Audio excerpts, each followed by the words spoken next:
Australia has come down heavily on its defence personnel who were involved in killing of 39 innocents in Afghanistan.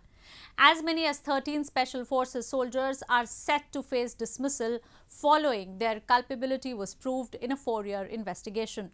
Prime Minister Scott Morrison has apologised and assured that a special investigator would be appointed to carry out prosecution in the case. President Ghani, however, disappointed, said that he is reassured with words and actions of Morrison government and is waiting for justice.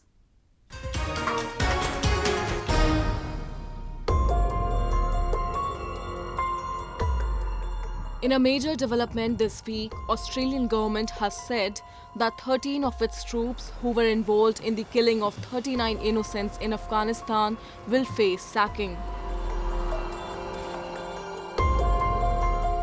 The developments comes following international pressure that grew in the wake of a 4-year investigative report alleging Special Forces troops of Australia carrying out war crimes during the Afghan period.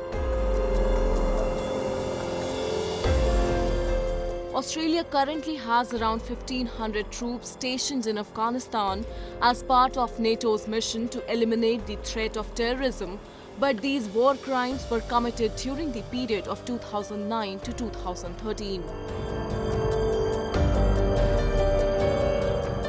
Some say there was a growing warrior culture among the troops, which took a heavy toll on civilians.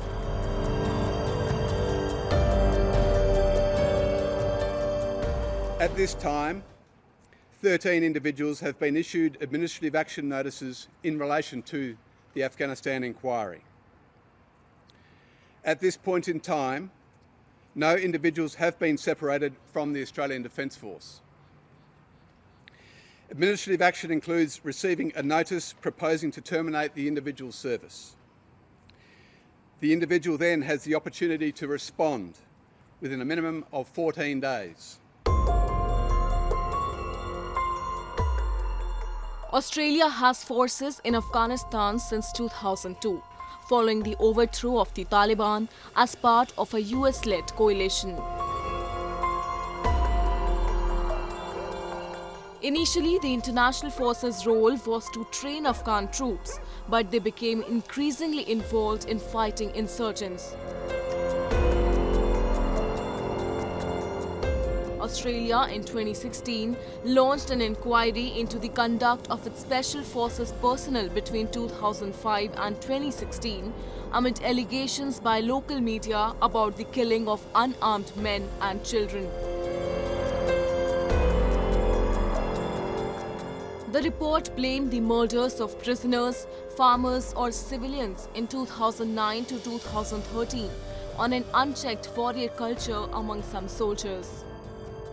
It said 25 Special Forces soldiers had taken part in unlawful killings directly or as accessories across 23 separate incidents. Junior soldiers were told to get their first kill by shooting prisoners in a practice known as blooding.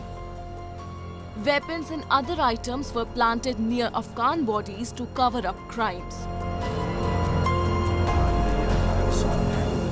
Australian Prime Minister has assured that his government is committed to justice for innocents and was doing everything for justice.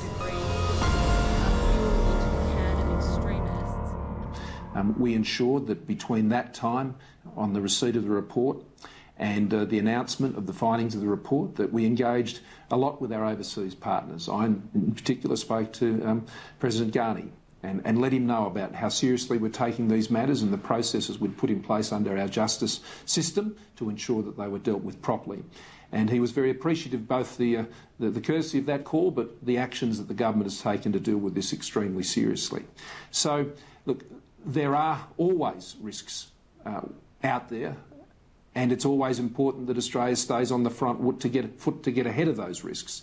And I can assure you that in our handling of this report, that those types of issues were carefully considered and preparations as necessary were taken. President Ashraf Ghani, who has expressed his worry on different occasions, said that Morrison's words were reassuring and he looked forward to justice to being given to the victims. Apart from the criminal proceedings, Canberra will also be giving financial compensations to family members of the victims. While a fair investigative system of Australia has helped in delivering justice, there are many other accusations where not even an inquiry has taken off. While a section of population has shown its faith in the foreign troops over the years, a lot of other Afghans believe that peace will return only after the foreign forces withdraw.